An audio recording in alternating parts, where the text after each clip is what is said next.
ایک مرغا دیوار پر بیٹھا اپنے مالک کو دیکھ رہا تھا۔ مالک بہت بیمار تھا۔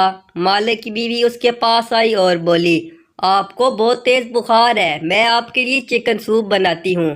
اور یہ کہہ کر اس نے مرغی کی طرف دیکھا۔ مرغا گھبرا کر بولا، ایک واری پیناڈول دے کے ویکھ لو۔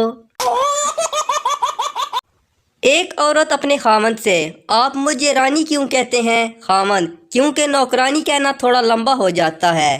بیوی، آپ کو پتہ ہے کہ میں آپ کو جان کیوں کہتی ہوں؟ خاوند، کیوں؟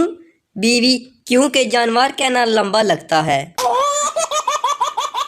ٹیچر پپو سے، گلاس ٹوٹے تو کیا آواز آتی ہے؟ پپو، امی کی آواز آتی ہے، توڑ دو بغیرتو، ایک بھی نہ چھوڑو، جب تمہارے سسرالی آئیں گے تو لوٹے میں پیپسی دوں گی۔ آدمی، بھیا بال چھوٹے کر دیں۔ نائی، کتنے چھوٹے کروں؟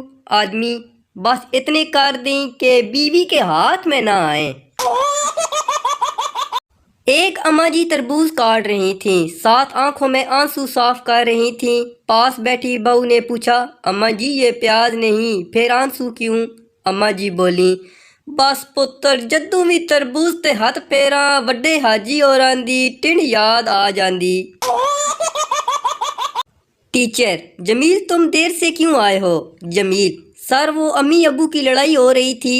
ٹیچر، تو تم کیوں دیر سے آئے ہو؟ جمیل، ایک جوتا امی کے پاس تھا اور ایک ابو کے پاس۔ ایک کرنل صاحب نے اپنے فوجیوں کو چائے کی دعوت دی۔ کرنل نے چائے، سموسے اور بسکٹ سامنے رکھ کر کہا کہ ان پر ایسا حملہ کرو جیسے دشمن پر کرتے ہو۔ سب فوجی شروع ہو گئے۔ ایک فوجی نے سموسے اور بسکٹ جیب میں ڈالنا شروع کر دیے۔ کرنل نے کہا، یہ کیا کر رہے ہو؟ فوجی نے جواب دیا، سر دشمنوں کو زندہ گرفتار کر رہا ہوں۔